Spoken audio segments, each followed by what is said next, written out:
हरि ओम. भगवद्गीता बोध योगदास श्री जय गणेश जोशी यांनी केलेले निरूपण. अध्याय 18 मोक्ष संन्यास योग. ओम श्री परमात्मने नमः. अथ अथाष्टादशोऽध्यायः. जय योगेश्वर. परमात्म्याला नमस्कार.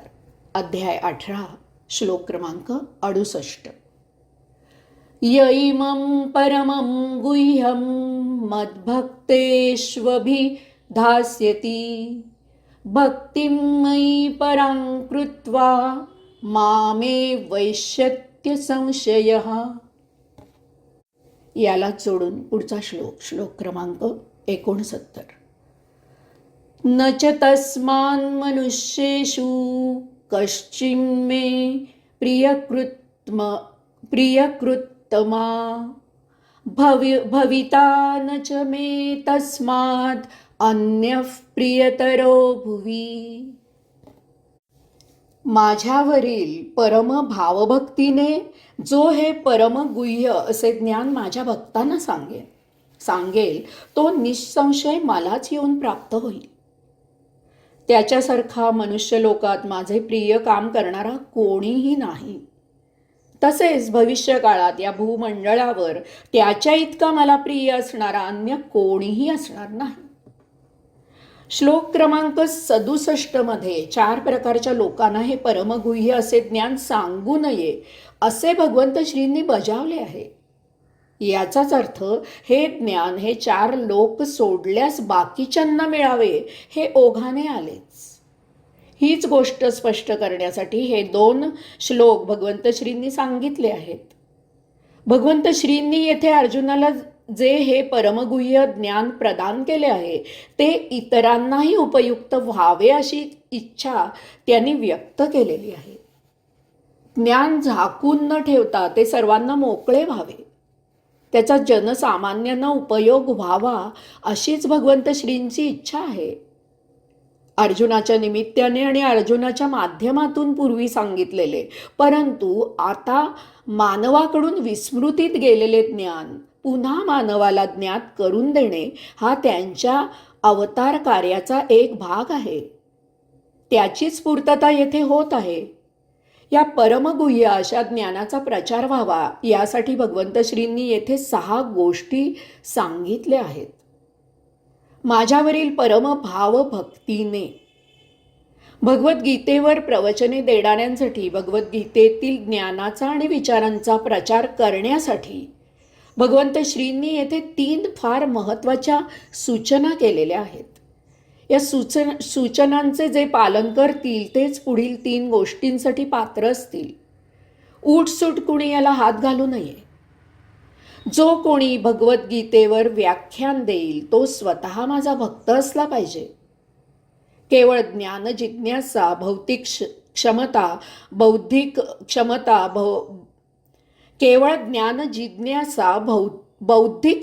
बौद्धिक आवड, सहजच गंमत म्हणून, विरंगुळा म्हणून, इतर काही करायला नाही म्हणून वगैरे कारणाने कोणी माझ्या या गीतेला हात लावू नये. गीता सांगण्यासाठी तो स्वतः पात्र असला पाहिजे.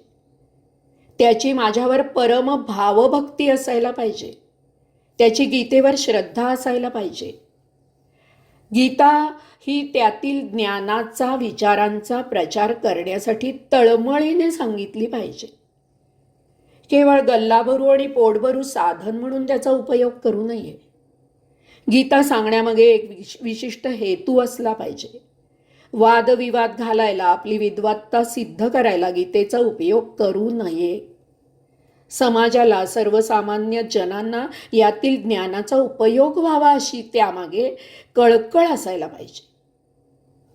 जो हे परमगुह्य असे ज्ञान भगवंत श्रींनी येथेही एक फार महत्त्वाची सूचना केली आहे.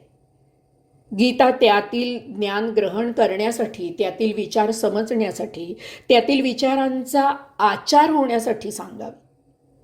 हे ज्ञान परम आणि अतिगुह्य असे आहे. हे मूलभूत ज्ञान नाही. मानवी जीवनाला अतिउपयुक्त असे आहे.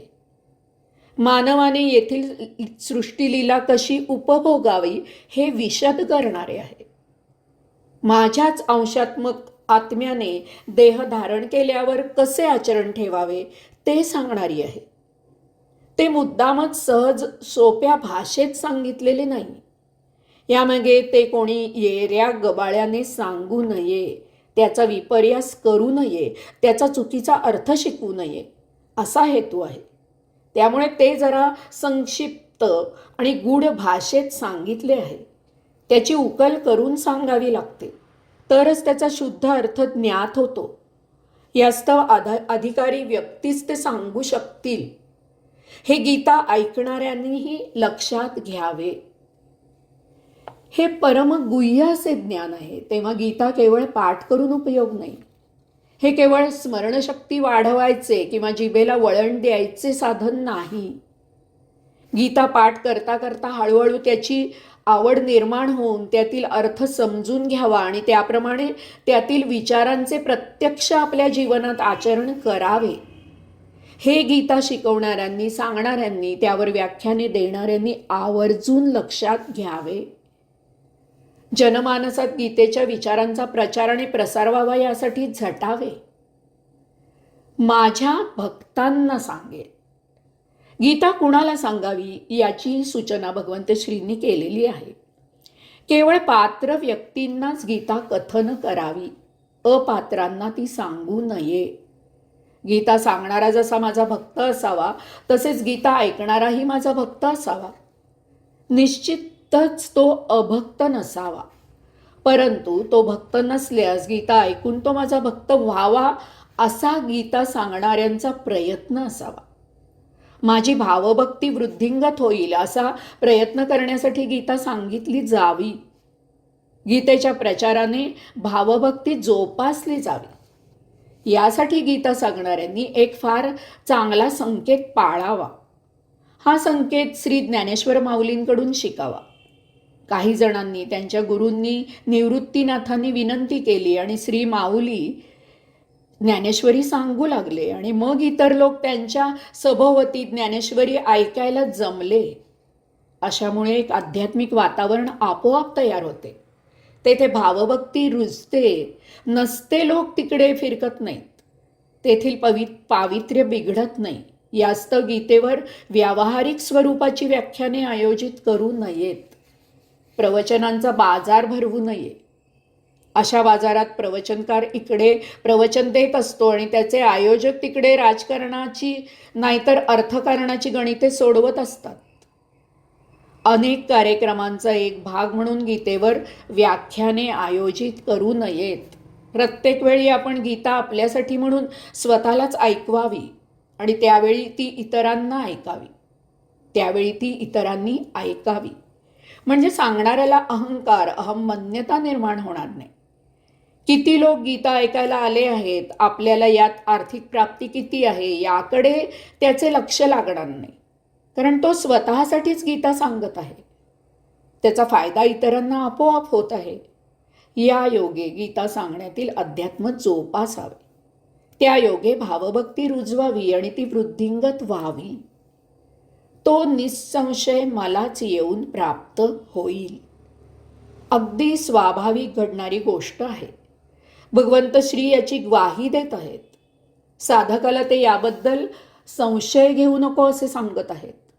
वर उल्लेख केल्याप्रमाणे गीता सांगता सांगता, सांगून सांगून, ऐकून ऐकून गीतेच्या विचारांचा प्रभाव ती सांगणाऱ्यावर आणि ऐकणाऱ्यावर होतो. नकळत गीतेचे संस्कार मनावर होतात. आपले आचरण नकळत गीतेच्या रस्त्याने मार्गस्थ होते. आपल्यावर गीतेच्या विचारांचा पगडा बसतो. आपण अंतर्मुख होतो. या योगे आपण मुमुक्षू, साधक, योगी अशी प्रगती करत करत एक दिवस आपल्याला ती साक्षात्काराची झलक मिळते. योगेश्वर चरणी आपण दाखल होतो. त्याच्यासारखा मनुष्य लोकात माझे प्रिय काम करणारा कोणीही नाही. भगवंत श्री सांगत आहेत की गीतेचा विचार, प्रचार, प्रसार, आचार यासारखी दुसरी उत्तम गोष्ट नाही. यासारखे अन्य उत्कृष्ट काम नाही. असे काम करणारा भगवंत श्रींना अतिप्रिय आहे. गीतेचे काम करावे यासाठी ते साधकांना उद्युक्त करत आहेत. गीता केवळ अभ्यासून गप्प राहू नका. आपल्याला जे समजले ते इतरांनाही समजून द्या. आपल्यासारखाच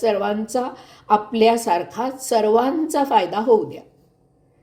ही भगवंत श्रींची अत्युत्तम सेवा आहे हे लक्षात घ्या.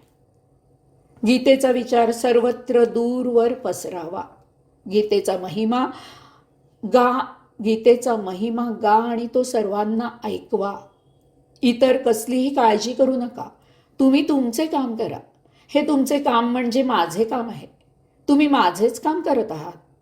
मला येथे प्रत्येक वेळी यायला जमणार नाही, तेव्हा हे माझे काम करत असा. बाकी सर्व माझ्यावर सोपवा आणि निर्धास्तपणे गीता प्रचार करा. तसेच भविष्यकाळात या भूमंडळावर त्याच्या इतका मला प्रिय असणारा अन्य कोणीही असणार नाही. गीतेचे काम अनादी अनंत काळ चालू राहावे अशा इच्छेने भगवंत श्री साधकांना गीतेचे काम भविष्यातही सुरू ठेवण्यासाठी उपदेश करत आहेत. आपण गीतेचे काम केलेत की आपण या विश्वात मला सतत प्रिय व्हाल. गीता प्रसाराचे काम करणारा मला सदा सर्वदा अतिप्रिय असतो. प्रत्यक्ष भगवंत श्रींचे काम करण्याहून आणखी उत्तम गोष्ट आणि भाग्य ते कोणते असणार? हरिओम.